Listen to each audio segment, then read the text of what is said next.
Personne n'a remarqué quand la femme de ménage est entrée, ni quand sa fille, en robe simple et aux yeux vifs, a traversé le salon. Mais quand cet enfant a touché le piano et que la mère a dansé avec le milliardaire qui avait juré de ne plus jamais aimer personne, le monde s'est arrêté. Adeline, invisible jusqu'alors, est passée du sol de l'humiliation au centre de la scène. Et à cet instant, l'homme le plus puissant du salon a compris. Le passé qu'il croyait avoir perdu était juste là, main dans la main avec sa fille. Le salon impérial de l'hôtel Dubois était un univers à part. Des lustres en cristal, un grand piano à queue, des robes sur mesure et des noms qui valaient des millions. Adeline terminait discrètement les derniers détails de nettoyage lorsqu'elle a réalisé que les invités commençaient déjà à arriver, 1 heure plus tôt que prévu. Il n'y avait aucun moyen de partir sans être remarqué.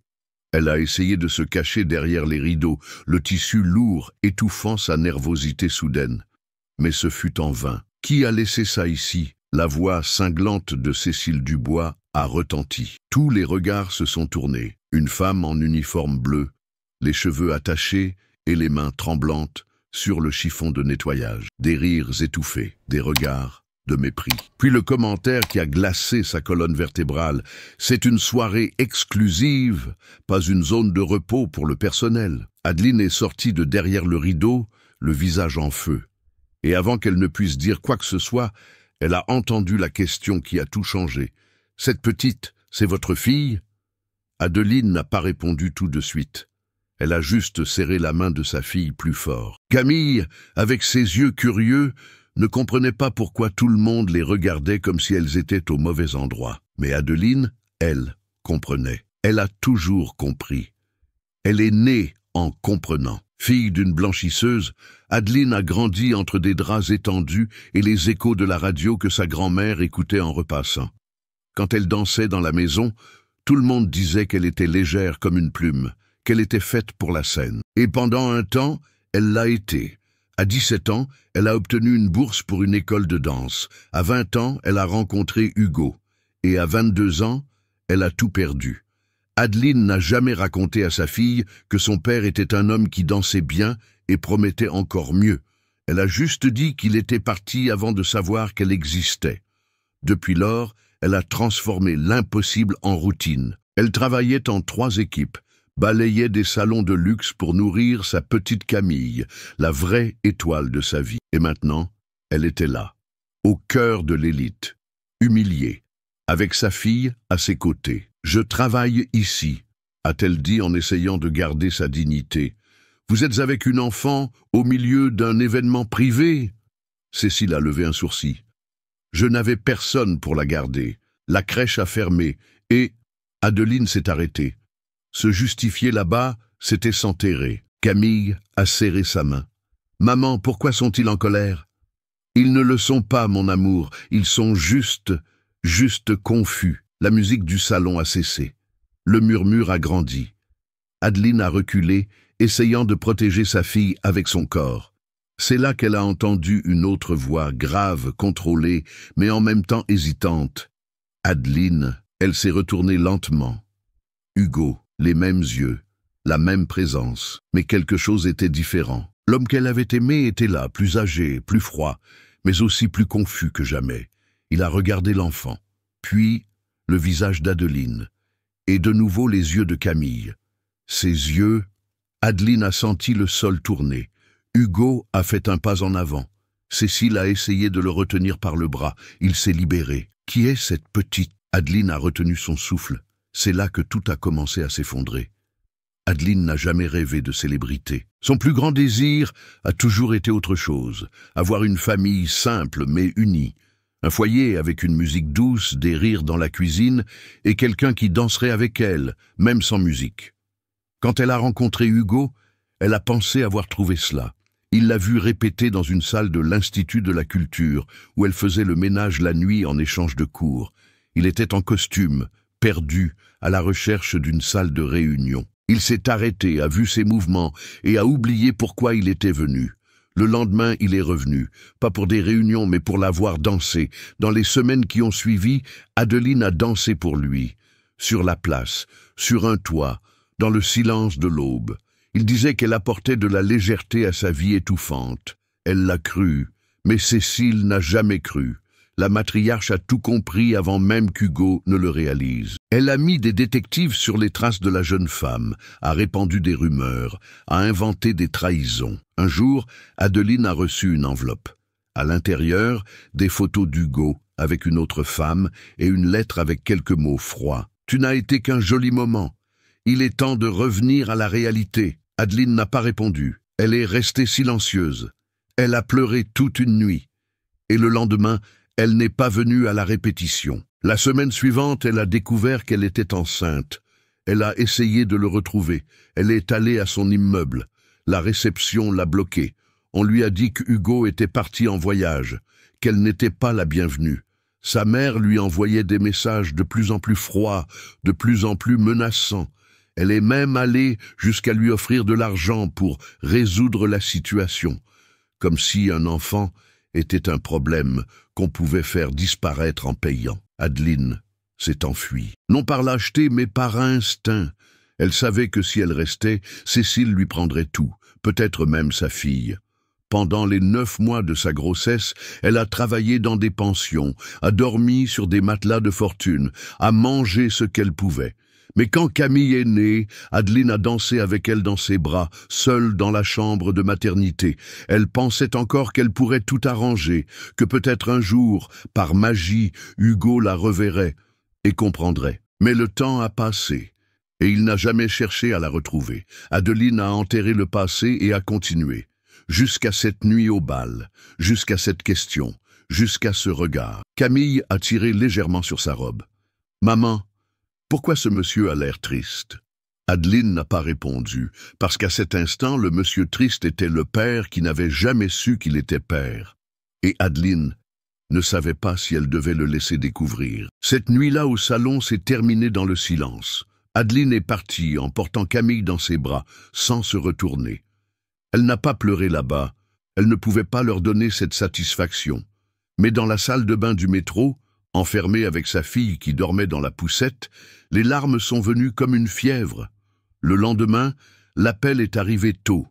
Vos services ne sont plus nécessaires à l'hôtel du Bois. Aucune explication, aucune chance. En moins de 24 heures, Adeline a perdu son emploi, sa seule source de revenus stable. Elle a passé la journée à appeler des connaissances, à imprimer des CV, à prendre le bus avec Camille par la main. Elle a entendu « Nous vous rappellerons » cette fois. À la 8e, elle n'a même pas répondu. Elle est juste partie avant de pleurer à nouveau. La 3e nuit sans dormir, Camille s'est réveillée avec de la fièvre.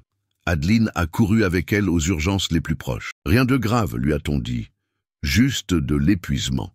Les enfants ressentent ce que la mère cache, a ajouté l'infirmière, presque comme un avertissement. Sur le chemin du retour, Camille dormait sur ses genoux et a murmuré « Maman, ce monsieur, il a souri comme moi. » Adeline a figé. « Quel monsieur, ma chérie, celui du salon. J'ai rêvé de lui, il a dansé avec toi et après avec moi. » Adeline n'a pas répondu. Elle a juste embrassé le front de sa fille, essayant d'effacer le destin de sa peau. Le lendemain matin, on a sonné à la porte. C'était la propriétaire de l'appartement, avec un avis.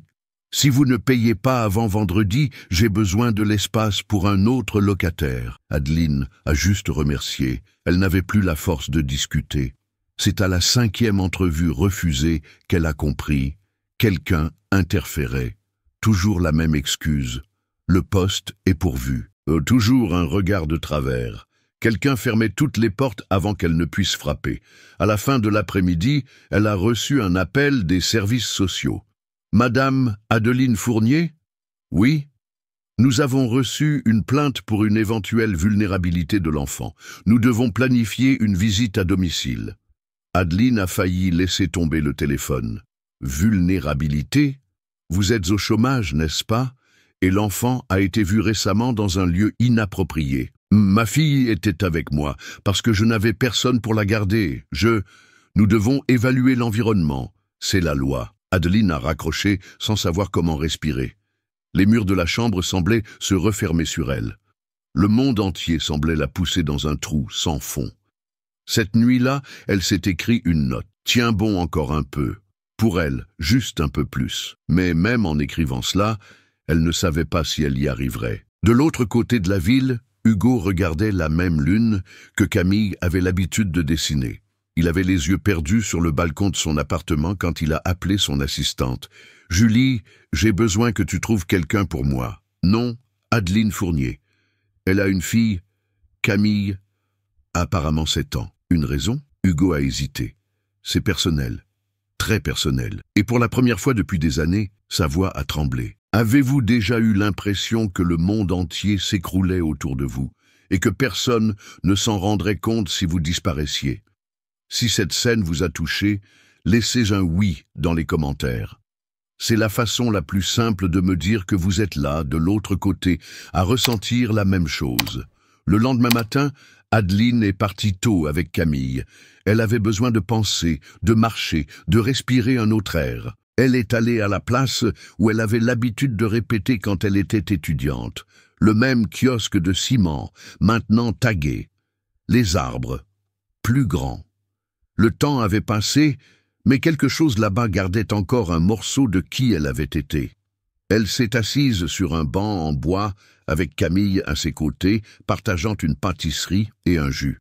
Sa fille souriait, comme si tout allait encore bien, comme si faire confiance à sa mère était automatique. Adeline a ressenti le poids de cela, la foi d'une enfant, un fardeau doux et cruel. Camille a posé sa tête sur son épaule. « Maman, quand je serai grande, je veux danser comme toi. » Adeline a dégluti. « Pourquoi ? » « Parce que, quand tu danses, on dirait que le monde oublie d'être méchant. » Les mots de sa fille ont traversé sa poitrine comme un couteau et un remède en même temps. Adeline ne savait pas si elle devait rire ou pleurer. Peut-être les deux. Elle a regardé ses propres pieds, couverts de baskets usées. Ils avaient dansé sur des scènes de théâtre et maintenant, ils marchaient parmi les poubelles. Mais la voix de Camille a résonné comme une boussole. On dirait que le monde oublie d'être méchant. À cet instant, un vieux souvenir a refait surface. Sa grand-mère, cousant à la lumière faible de la pièce, disait « Quand la vie t'écrase, lève-toi, même si tu ne sais pas où aller. Lève-toi et marche. » Le chemin apparaît quand on commence à marcher. Adeline s'est levée. « On y va ? Où ? » Je ne sais pas. Mais si on reste immobile, ils vont tout nous prendre. Et j'ai encore beaucoup à te donner. Camille a souri, a pris sa main et a sauté du muret comme si elle sautait dans la vie. Adeline n'avait pas d'argent, elle n'avait pas d'alliés, elle n'avait pas la paix, mais pour la première fois depuis longtemps, elle avait envie de se battre, et même sans savoir comment, elle a voulu essayer. Ce même après-midi, Adeline est rentrée chez elle, décidée à faire quelque chose qu'elle évitait depuis des années, chercher Hugo. Elle est entrée dans un ancien email oublié, où elle avait encore de vieux messages sauvegardés, et ils étaient là, les messages échangés au début de leur relation. Elle les lisait, il était toujours gentil, curieux, enchanté par tout en elle. Le dernier message était d'elle, jamais répondu. « J'ai besoin de te dire quelque chose d'important. Appelle-moi, s'il te plaît. » Adeline a pris une grande inspiration et a répondu à ce message. « Je ne sais pas si tu utilises encore cet email, mais la vérité que je n'ai pas pu te dire il y a 7 ans grandit dans ma maison, et elle te ressemble. » Elle ne s'attendait pas à une réponse. Mais 3 heures plus tard, le téléphone a sonné. C'était lui. « Adeline ?» Silence. Il semblait plus nerveux qu'elle. « Je ne sais pas quoi dire, » a-t-il continué. « Je sais juste que quand j'ai regardé la petite, quelque chose en moi a hurlé. » Adeline a dégluti. Son nom est Camille. De l'autre côté, sa respiration s'est brisée. « Je veux la voir. » Le lendemain, ils se sont retrouvés dans le même parc que la conversation précédente, près du kiosque. Camille jouait sous la surveillance de la nounou de confiance d'Adeline. Hugo et Adeline sont restés à distance. Il avait des yeux pleins de culpabilité et des mains tremblantes. « Tu savais ?» a-t-elle demandé. « Non, ma mère m'a dit que tu avais disparu, que tu avais profité de moi. Elle m'a montré des photos. J'ai été un idiot. Mais je te jure surtout, je n'ai jamais su pour la grossesse. » Adeline a vu de la sincérité dans ses yeux, et pour la première fois, elle s'est permis de croire. « Tu veux la connaître ? Plus que tout. » Adeline a fait un signe à la nounou qui a ramené Camille. La petite a regardé l'homme avec des yeux vifs. Il s'est baissé à sa hauteur. « Salut, je suis Hugo. Tu es le monsieur du rêve ?» a dit Camille, sans hésiter. « Quel rêve ?»« Tu dansais avec maman. Après, tu me lançais en l'air. » Hugo a ri avec les yeux pleins de larmes. « Tu crois qu'on peut parler un peu ?» Camille a regardé sa mère, qui a acquiescé. Et à cet instant, un nouveau commencement a commencé à se former, silencieux, fragile, mais réel. Dans les jours qui ont suivi, Hugo a commencé à rendre visite fréquemment à Adeline et Camille. Non pas avec des luxes, mais avec du temps. Quelque chose qu'il n'avait jamais su donner à personne. Il apportait des livres, dessinait avec Camille sur le sol du salon, écoutait ses histoires d'école comme s'il s'agissait de gros titres. Adeline, de son côté, regardait tout avec un mélange de peur et d'espoir, parce qu'elle savait, plus Camille s'attachait, plus il serait dangereux de le perdre à nouveau. Mais les yeux de sa fille disaient le contraire. Elle retrouvait une partie d'elle-même. Un soir, alors qu'ils faisaient la vaisselle ensemble, Hugo a demandé « Tu danses encore ?» Adeline a souri de côté. « Juste dans le noir. Pour que personne ne voie, tu devrais danser plus. Quand tu danses, on dirait que le monde tourne au bon rythme. » Elle n'a pas répondu, mais son cœur a fait un bond. Cependant, le calme n'a pas duré. Cécile, la mère d'Hugo, a su qu'il s'était retrouvé. Et elle n'a pas tardé à agir. Un appel anonyme aux services sociaux, une plainte déposée, et en quelques jours, Adeline a reçu la notification. La garde de Camille était sous enquête pour instabilité émotionnelle et manque de ressources matérielles. Le sang d'Adeline a gelé. Hugo est allé directement voir sa mère. « Tu n'as pas ce droit. J'ai le devoir. Tu gâches ta vie pour une femme qui t'a déjà abandonné une fois. Elle ne m'a jamais abandonné, a-t-il crié. Alors c'était pire.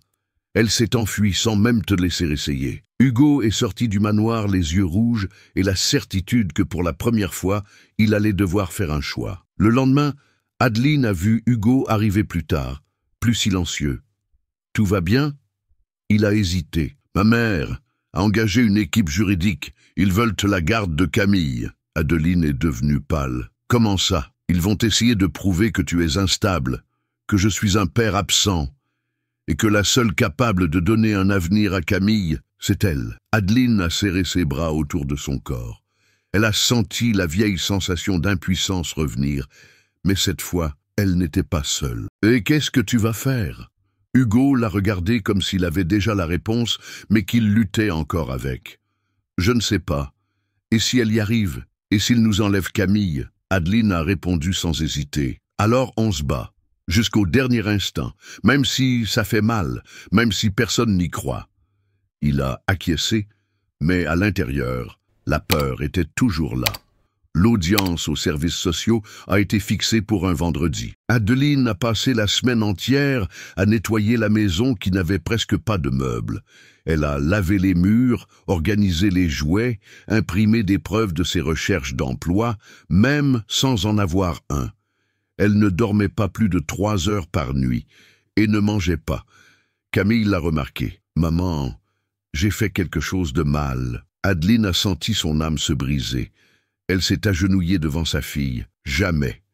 Tu es la chose la plus juste dans ma vie. » Dai. Le matin de l'audience, Hugo est apparu à la porte avec un costume simple, un visage déterminé et un dossier dans les mains. « Tu es prête ?» Adeline n'a pas répondu avec des mots. Elle a juste pris la main de Camille. Et les trois sont partis ensemble. La salle était froide. 2 travailleurs sociaux, un psychologue pour enfants. De l'autre côté, Cécile, avec le meilleur avocat de famille du pays et un sourire trop élégant pour l'occasion. La première heure a été technique. Revenus, stabilité, historique de cohabitation. « Madame Adeline est au chômage en ce moment ?» a demandé l'un des travailleurs. « Oui, mais je suis en cours de recrutement. Y a-t-il une preuve formelle? Pas encore. Mais j'ai des lettres de recommandation d'anciens employeurs. La résidence est-elle en bon état? Elle est modeste, mais sûre. » Les notes ont continué. Les expressions sont restées neutres. Cécile a alors pris la parole. « Ce que nous voulons ici, c'est juste le meilleur pour Camille. je peux lui garantir une éducation de qualité, une assurance maladie privée, une stabilité émotionnelle, sans l'exposer à des risques ou à des changements constants. Adeline a failli répondre. Mais Hugo a touché son bras. Il s'est levé. Puis-je parler? Tout le monde a acquiescé. Il y a 7 ans, j'ai été écarté de la vie d'Adeline par des mensonges et de la manipulation. J'ai découvert il y a quelques jours que j'avais une fille. Et en une semaine, j'ai compris ce que j'ai perdu en 7 ans. Je ne suis pas ici par regret.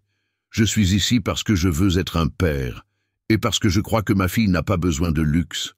Elle a besoin d'amour et d'être avec ceux qui l'aiment. Et ça, elle l'a déjà. Silence.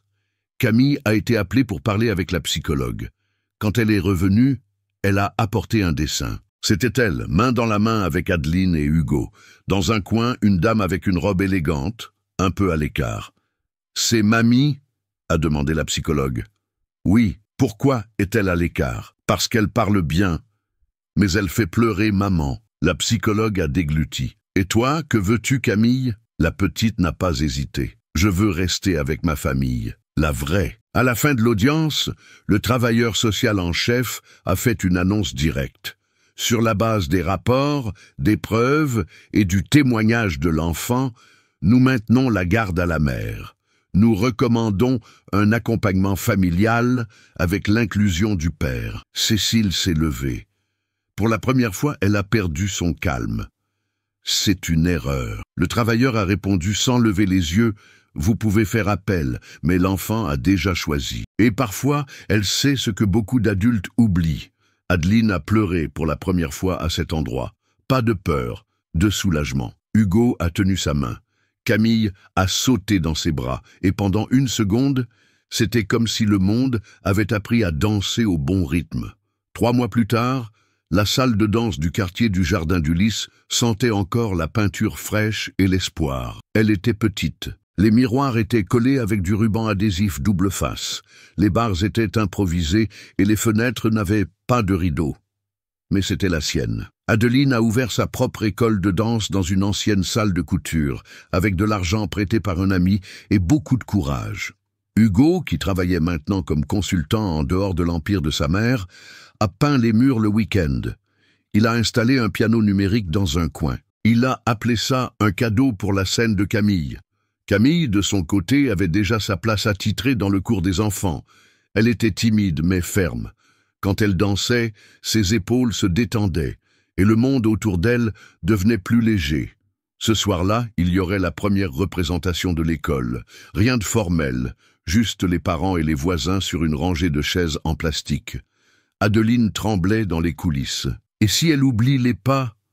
a-t-elle murmuré à Hugo. « Alors elle les inventera.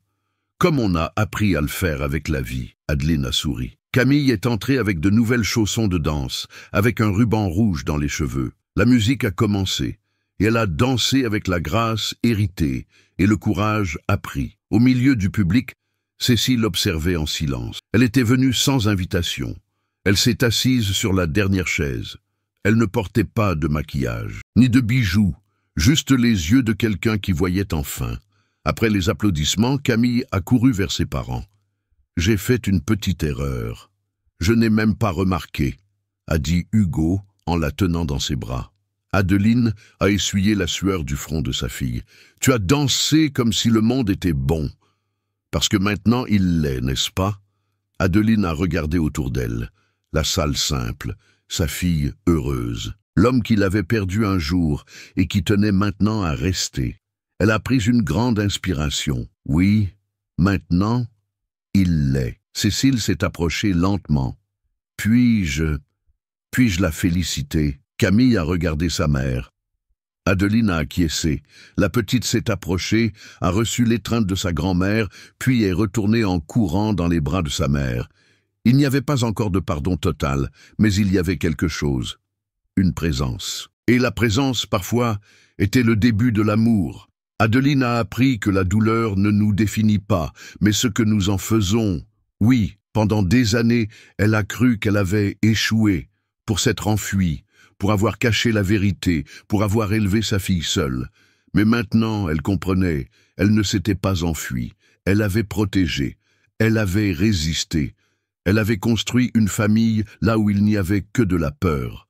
Hugo aussi a appris que le véritable amour ne se contrôle pas, il ne s'impose pas, il se soutient avec des choix quotidiens, même les plus difficiles. Il aurait pu rester dans le confort de la dénégation, mais il a choisi d'affronter la vérité, et, ce faisant, il a choisi d'être père. Pas seulement de nom, mais dans l'âme. Et Camille, c'est elle qui a le plus enseigné. Avec ses yeux vifs et son cœur pur, elle a montré qu'un enfant n'a pas besoin de luxe, il a besoin de présence, de vérité, d'un amour qui ne disparaît pas quand la musique s'arrête. Et ensemble, tous les trois ont commencé à reconstruire quelque chose de nouveau, une vie faite de petits pas, mais ferme, de danses improvisées, mais pleines de vérité. Peut-être que vous, qui êtes arrivés jusqu'ici, vivez quelque chose de similaire. Peut-être avez-vous une histoire qui est restée silencieuse pendant trop longtemps. Peut-être portez-vous une vieille peur ou un manque que personne ne voit. Mais laissez-moi vous dire une chose. La vérité trouve toujours un chemin pour revenir. Parfois, elle entre par la mauvaise porte d'un salon de luxe et change tout. Si cette histoire vous a ému d'une façon ou d'une autre, laissez un j'aime. C'est ainsi que je sais que cela vaut la peine de continuer à apporter des histoires qui touchent vraiment le cœur. Maintenant, dites-moi dans les commentaires, de quelle ville regardez-vous? Je les lis tous, et je tiens à répondre avec affection à ceux qui prennent le temps d'écrire. Et si vous croyez au pouvoir d'histoires comme celle-ci, abonnez-vous à la chaîne. Chaque nouvel abonnement est ce qui me donne la force de continuer à raconter ce que beaucoup de gens ressentent, mais ne savent pas dire. Ne partez pas encore. Choisissez l'une des histoires que j'ai laissées à l'écran et rejoignez-moi dans la prochaine vidéo.